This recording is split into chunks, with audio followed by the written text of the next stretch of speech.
Thank you for joining us today for our MassHealth Common Mistakes webinar. MassHealth is what Massachusetts calls its Medicaid program, and we will talk about the 5-year look back that you may have heard about and how planning ahead can make a MassHealth application process a lot smoother. Generations Law Group is an elder law and estate planning firm we have offices in Acton, Sudbury, and Burlington. Our presenter today is attorney Samantha Gentel. Samantha is our associate attorney at Generations. She has over 7 years experience as an attorney and was named to the 2020 Massachusetts Rising Stars list by Super Lawyers. Samantha specializes in MassHealth planning and applications, as well as estate planning and other areas of law. So Samantha, I will let you take it away. Well, thanks everybody for coming today, and I'm happy to be sharing this helpful information with you. Dealing with the ins and outs of MassHealth can be very overwhelming, particularly if you don't do it every day like I do. It's very hard to get a loved one or yourself on MassHealth without the help of, without legal assistance, even in a scenario that may appear to be simple.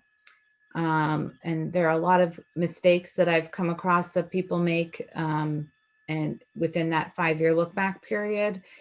And just by being aware of some of these, they can be very easily avoided and just make the whole process smoother in the future.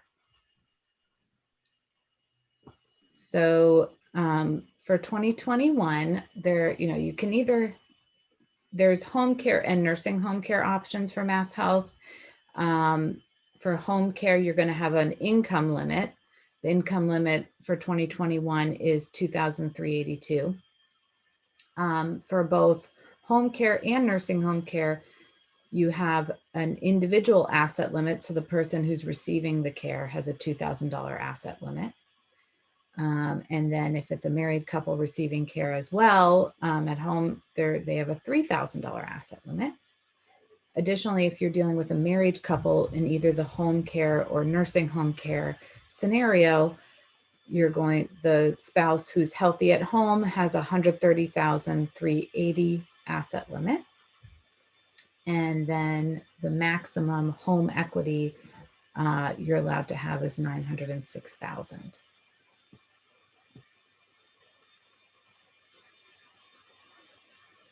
So when talking about the 5-year look back period, this applies to nursing home care at the moment. However, I wouldn't be surprised that if at some point there may be a 5-year look back period applied to home care as well. So whenever we're doing MassHealth planning, we always kind of operate in the assumption that the 5-year look back is going to apply, and that, someone may start at home, but then may progress to the point where, or decline to the point where they may need to go to a nursing home. So we always keep the 5-year look back period in mind. MassHealth has a right to look at bank statements and any financial accounts going back 5 years. And what they're looking at is transactions of $1,000 or more. If any of those $1,000 transactions can be seen as a gift, then that can cause a period of ineligibility at a nursing home. So if you gave $1,000 to your daughter, for example, that would cause, and she couldn't return that $1,000, because if people can give money back that you get to them, that can sort of alleviate the problem. But the $1,000 example, that would cause a 3-day delay in MassHealth coverage. So that's another 3 days of private pay at a nursing home you'd have to pay to make up for that gift. And the way the numbers work out, sometimes that will even result in more money than the gift actually was.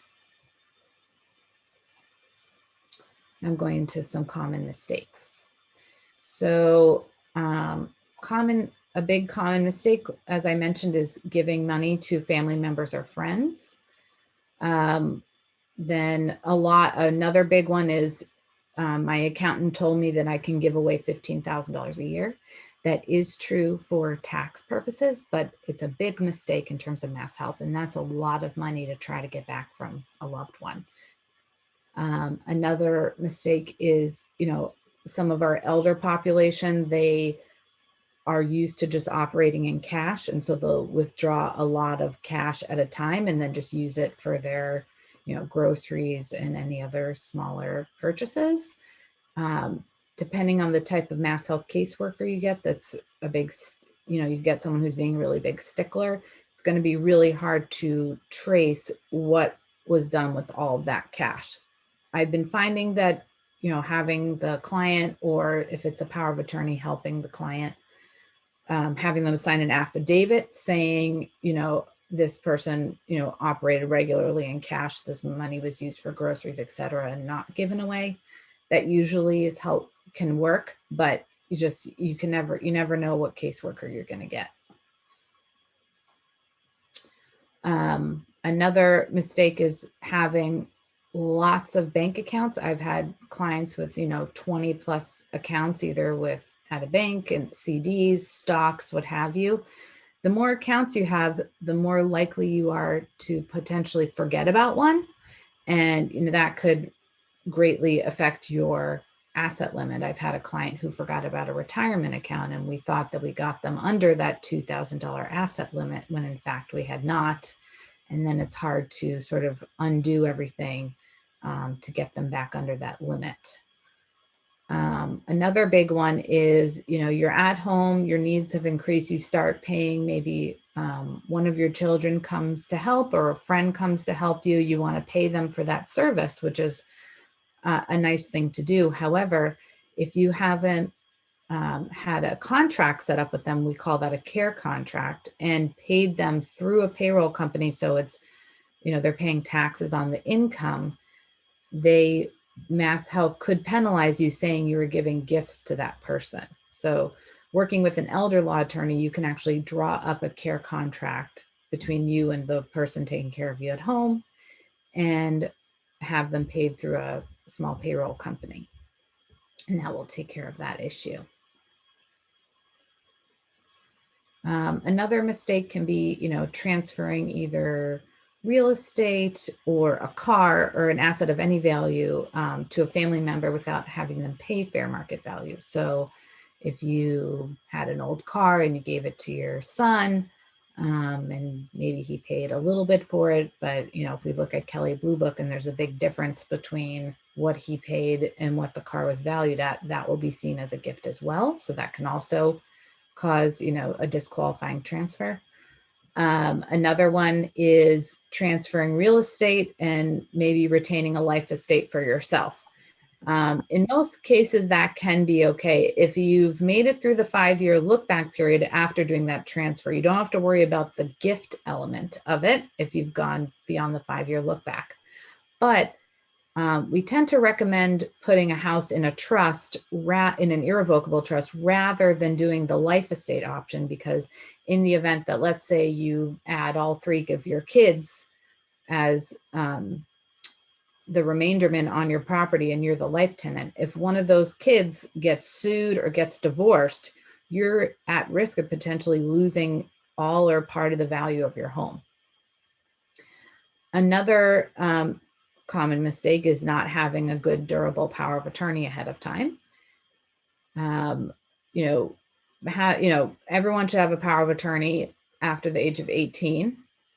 Having a durable power of attorney drafted by an elder law attorney is particularly helpful because we have the long term in mind. And in order to protect assets at the last minute, before needing MassHealth, you need really broad authority in that durable power of attorney. If you've gotten one online or just, it's really old, it might be missing some key authorities in it. And when that happens, the whole point of having a power of attorney and a healthcare proxy is to avoid going to court to get that authority to help your loved one. But if you have a weak document that's missing a bunch of authority in it, you may need to go to court anyway. So here are several asset protection measures that can be taken in advance. So one, as I mentioned, is an irrevocable trust. So if you put your house in this trust more than 5 years before needing MassHealth nursing home care, you can protect your home from a lien from MassHealth. The house, if you are in your home and then you decide to downsize, the trust can actually sell the house and be picked up and placed on a new house. The cash in the house can buy the new house, and it doesn't restart your 5-year look back. You can use the sale proceed. Let's say you downsize. So now you've purchased a smaller home and you have some cash left over in the trust. Later on, if you then decide to move to assisted living, if you move to an assisted living that has a very large buy-in, you know, some of them say you have to provide like over $100,000 buy-in, the proceeds from the trust can be used for that, but you cannot use the proceeds in the trust for a monthly rent in assisted living. You have to be very careful with irrevocable trust because you cannot access the value of the property once it's in there. So the value of the home really can't be part of your retirement plan. You won't be able to, you know, take out a home equity line. You may not be able to get a reverse mortgage. So you really need to make sure you have enough cash to, you know, survive your retirement. And also if, let's say you put the property into a trust and then 2 years into it, you end up having a stroke or something and need nursing home care. Well, you need to make sure to have enough cash outside of the trust to get yourself through the 5-year look back period. So by private paying for your care, so then you can still protect the home. Another really helpful planning measure that we do with married couples is called a will with a testamentary supplemental needs trust. This is a will that has a trust inside it for your surviving spouse. The trust is funded with probate assets, and it is only funded when you predecease your spouse. So then any probate assets can go into that trust that's in your will, and the money can be there for your spouse's supplemental needs, but the state can't touch it. So the downside is, you know, a lot of people try to avoid probate. This is a scenario where you won't be able to avoid probate, but a lot of money can be protected for your spouse.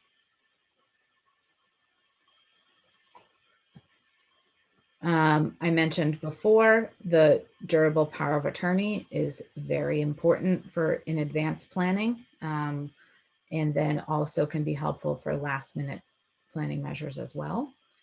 And if you are going to do any gifting, you certainly want to do it more than 5 years before needing nursing home care. Now we have some last minute asset protection members, and I just want to highlight that never any of these ideas should not be done without an elder law attorney, but particularly these ones should not be attempted without an elder law attorney. Sam, can I interrupt for a second? Absolutely. So I have a question here. What if there is no power of attorney in place? What would happen then? So in that situation, a loved one, maybe a child, or if it's an, you know, we also have a lot of couples that have been together long term and are not married. They may need to hire an attorney and then petition the court. It's through the probate and family court. And you'd need what's something called a conservatorship. A conservatorship, you can think of as like a court ordered power of attorney, where you have someone named by a judge to make financial decisions for that loved one. It's very expensive. It can cost, over $5,000 in attorney's fees, and it's so avoidable if you just get good documents ahead of time. Similarly, if someone doesn't have a healthcare proxy, you need, there's a common misconception that, a spouse can just automatically make decisions for their spouse. That's not the case. So if there's no documents in place, you'd also need what's called a guardianship. If there's a healthcare proxy in place, healthcare proxies a guardianship, you can think of as like a court ordered healthcare proxy. So the judge names someone to make healthcare decisions for that individual. Thank you. Welcome. So one of the very popular last minute spend asset protection measure and spend down measure is a prepaid irrevocable funeral contract. Funerals can be very expensive.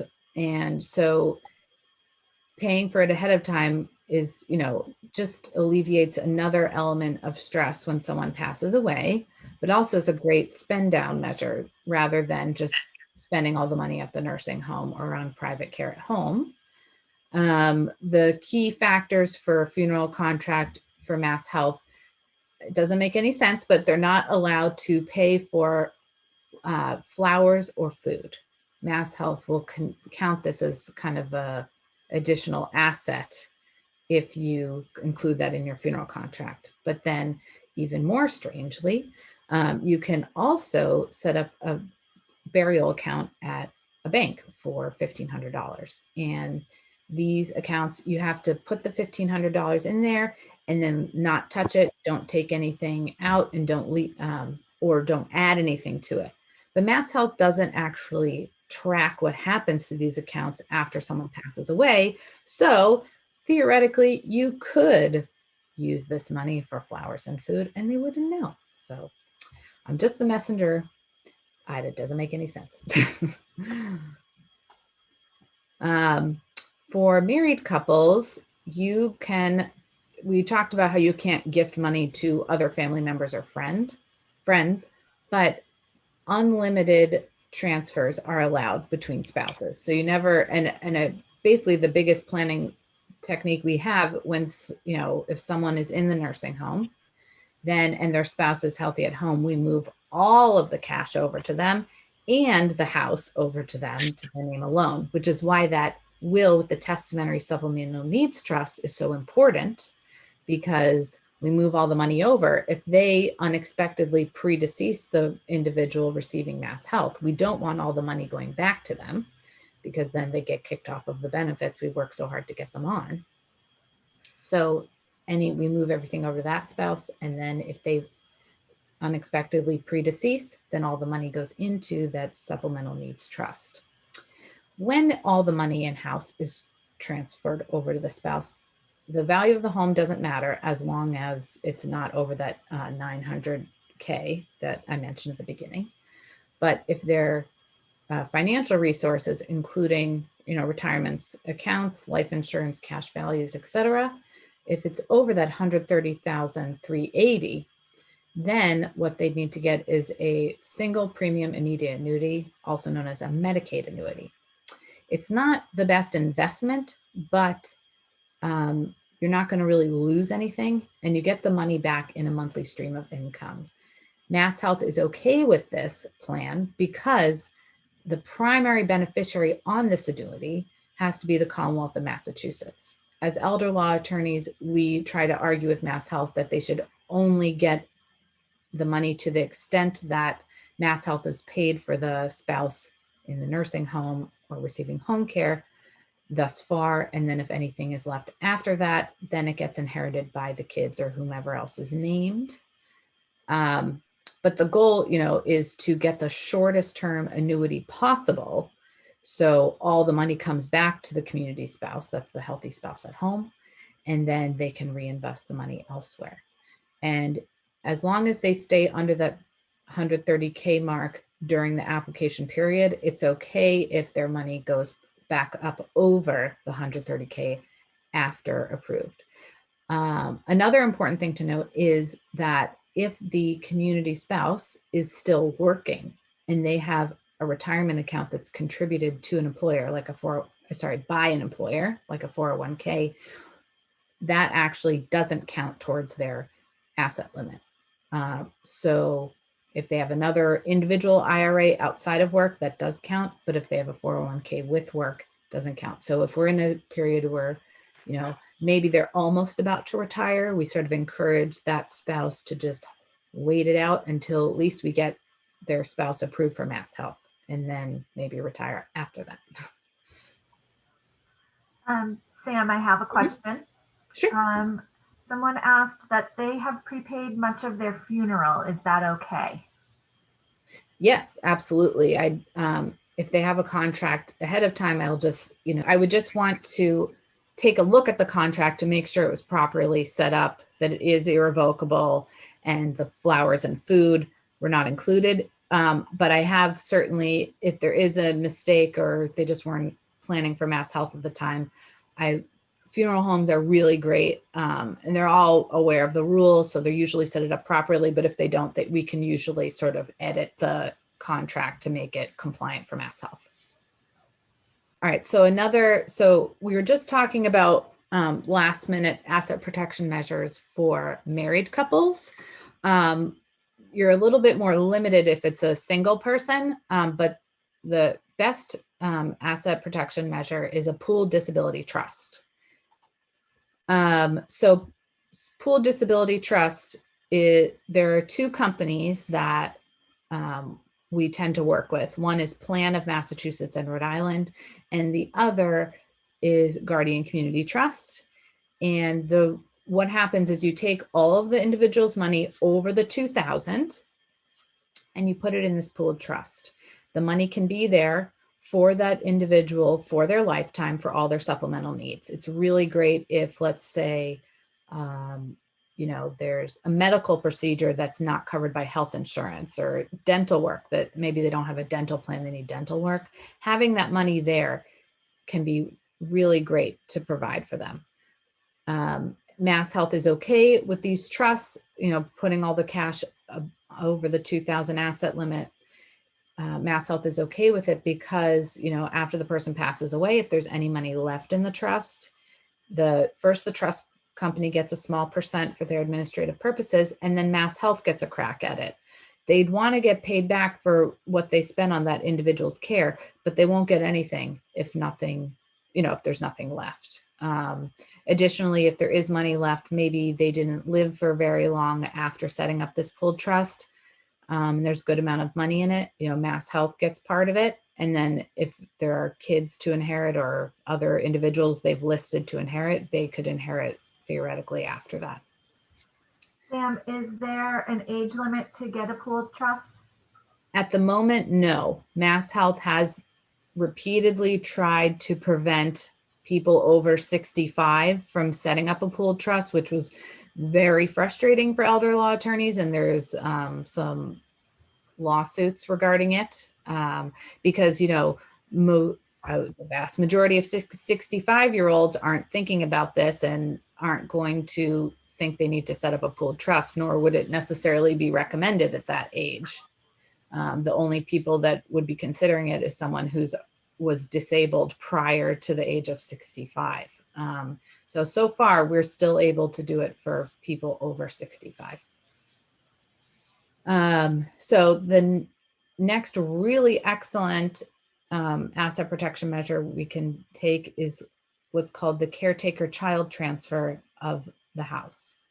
If you have had a child take care of you, they have to live in the home with you for more than 2 years. So that means that it's their primary residence. They can't have an apartment and then come to your house every day to take care of you. It needs to be their primary residence. Sometimes I have in the past, if it's a 2-family home and the parent lives in one unit and the child lives in the other, I have been successful with doing a caretaker child transfer in that scenario. And the child needs to assist with the activities of daily living and provided enough care that it would have prevented the elder from needing nursing home level care sooner. That's either at home or in a nursing home. So in those scenarios, we can actually transfer the whole house to the child and protect the whole house. There won't be a lien placed on the house. And then if there's more than one child and the elder's wish was that the house be split evenly between all the kids, then another thing that we can do is first we'll transfer the house to the caretaker child, and then later on, maybe a month or so later, the caretaker child can then sign a deed splitting it, amongst their siblings. You definitely want to do this sort of scenario with an intact family if we don't want anybody challenging anything regarding this, because if you don't have an intact family, their lawsuits can start taking place and stuff like that if they're not willing to understand the situation or willing to communicate about it. Couple of questions, Sam. Can a caretaker child say no to siblings? They can. I mean, for MassHealth purposes, it's the caretaker child that gets the house. But if that caretaker child, let's say, is the power of attorney too, they also have the responsibility of trying to follow their parents' wishes. And, you might, if you'd want to be having conversations with the parent ahead of time, what their wishes are, and also take a look at their existing estate plan. Were they favoring the caretaker child because, this caretaker child stepped up and provided a lot of care for that parent, so maybe they deserve a little bit more than the others? Or did they want everything just split evenly amongst the kids? So, so that's why I say, again, it's, better to do this with an intact family. So you don't, I have a case that just happened last year with one of these transfers, and it caused a big upset within the family. And there's actually a lawsuit going on right now because they refused to go to mediation. So, so that's something that can be tricky with these. Okay. And then another question that someone said, it's a little more broad. Their private pay right now, in October, they're going to be looking into getting MassHealth. They've moved all of their mother's money 4.5 years ago. So they're asking, do they need to report anything to MassHealth at that time, or just say she has nothing for assets? Well, I'd want to take a look at everything an elder law attorney should definitely review that scenario to make sure everything was handled properly. But in theory, if October is beyond the 5-year look back period, then no, they wouldn't have to report what happened to the money prior to the 5 years. Thank you. So another great thing that MassHealth allows is transfer of unlimited funds to a disabled child, which, if you have a child that's disabled, they're probably going to need a lot of assistance.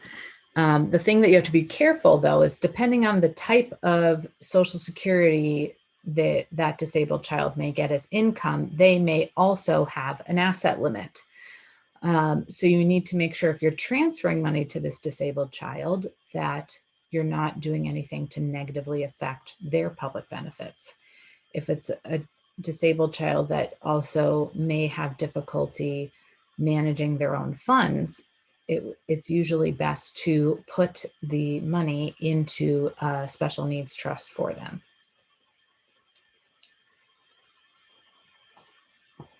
And that's the end of my presentation. Does anybody else have any additional questions? I have a question. Do you do special needs trusts as well as, are you an elder law attorney? I came in late. Yes, we are. Yes, I am. And our firm, we're all elder law attorneys, and we do special needs trusts. Awesome. If we're doing, we do special needs trusts for adults. If you are dealing with a younger family that has a special needs child that's going to need help with housing and additional public benefits, we have some other specialists we can refer you to, that family to, if that's what they need. But generally, yes, we certainly do special needs trusts, and we can serve as trustee of those trusts as well. Thank you so much. Samantha, somebody is asking if a discretionary trust is a special needs trust. Special needs trusts can be discretionary, have discretionary clauses in them, but that's a little broad. Okay. And then how wealthy would a 65-year-old couple or 85-year-old need to be to not need to plan for Medicaid? Well, so a nursing home costs normally over $100,000 a year in private pay. So you would need to have have enough money to,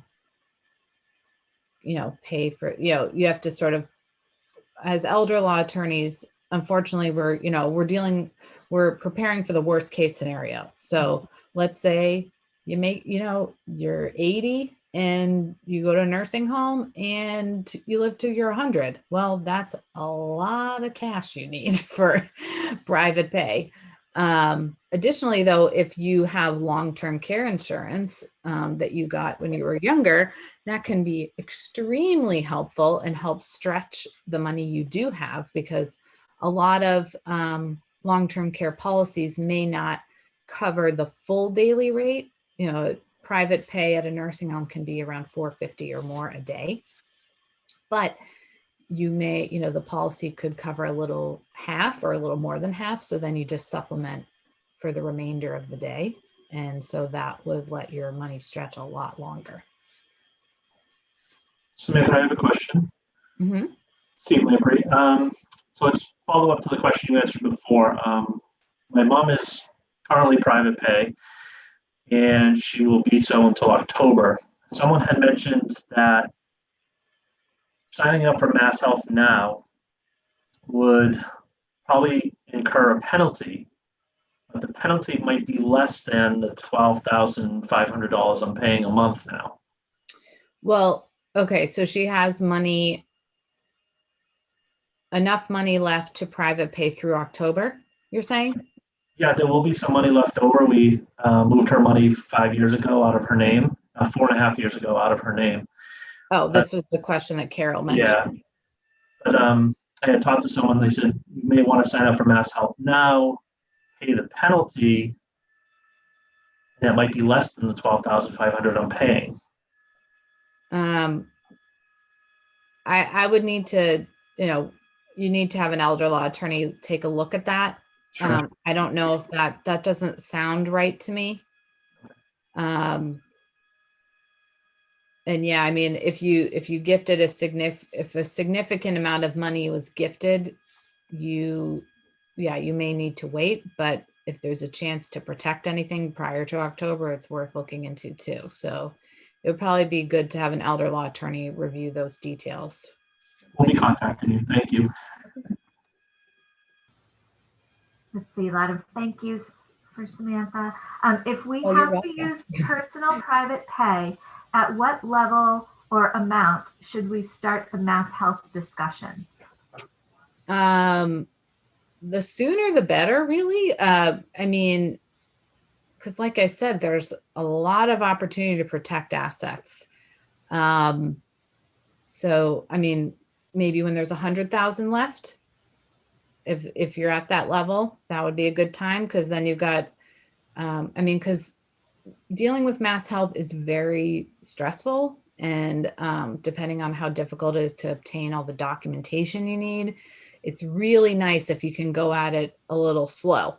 But I mean, I certainly have a lot of last minute cases, but it's not really enjoyable for anybody involved.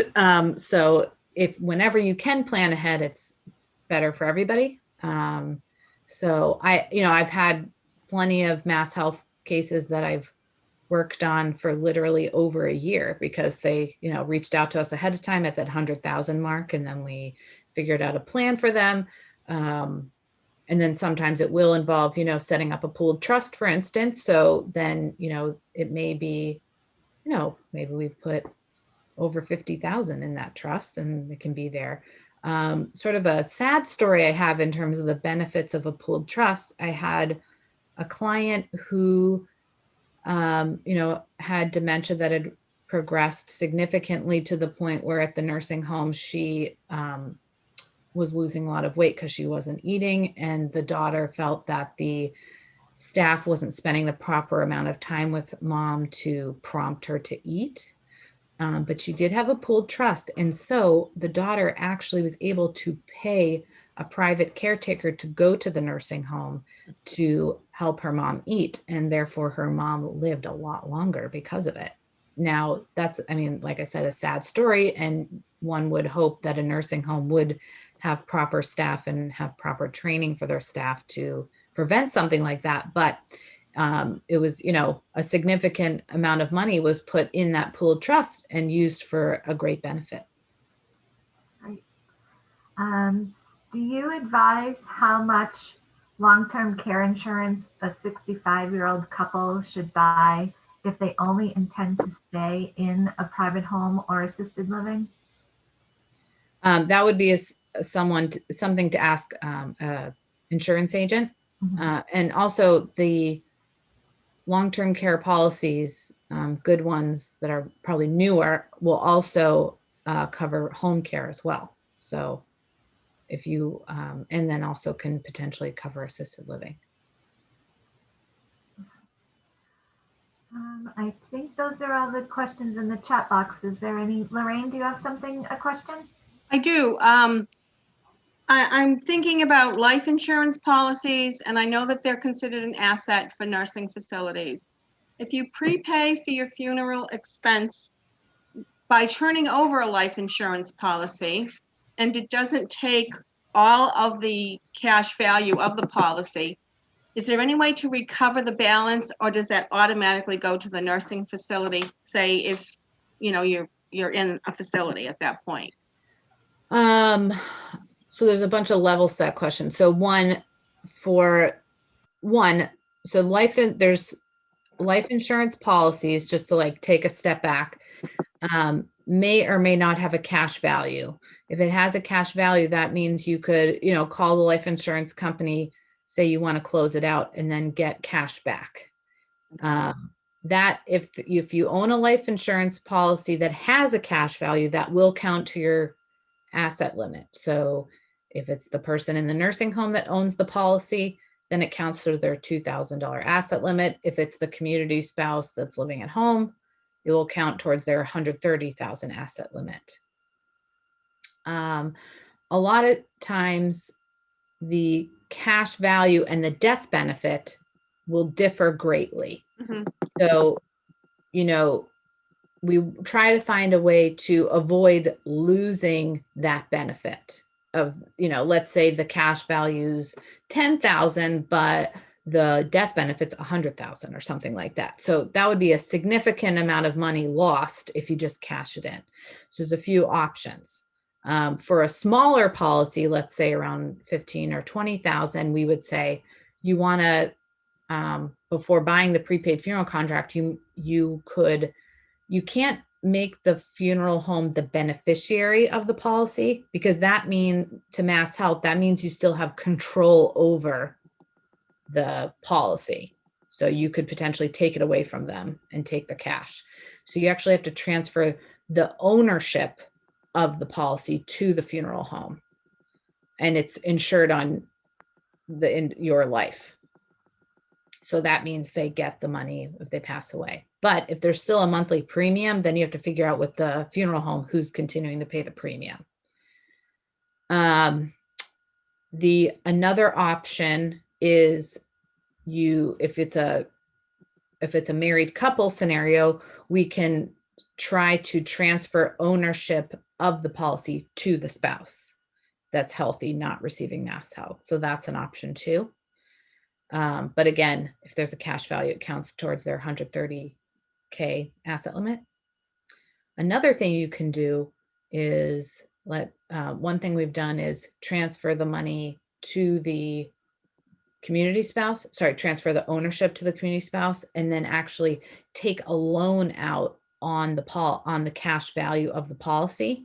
And then if we're doing a Medicaid annuity for that person, then use the cash, put it in the annuity. The theory is that you don't have to then pay back that loan. You just get that much less as a death benefit, but then you don't lose out on the death benefit, if that makes sense. Okay. It's kind of complicated. I think I need to probably come into not that we have a large amount, but you know, my idea was to this is actually, I'm thinking about my spouse was in a facility. We were planning to prepay for our funeral expenses, but you know, I thought, yes, sign it over to the funeral home and they will invest it or something along those lines. But I know that the funeral expenses won't take all of the death benefit. I said cash value, but I meant death benefit. And so I wondered at that point, after the funeral took place, if there was anything, and there probably will be, if someone had been in a facility, would that automatically go to the facility, or can that come back to the surviving spouse with help from? We'd have to take a look at it. Yeah, I'd have to- okay. Okay. All right. I appreciate it. Thank you very Yeah. much. Great. A lot of great questions. But I think that is all of them. And I think we shall conclude that. Samantha, thank you so much for all that information. And thank you, everybody, for joining us, and have a wonderful day.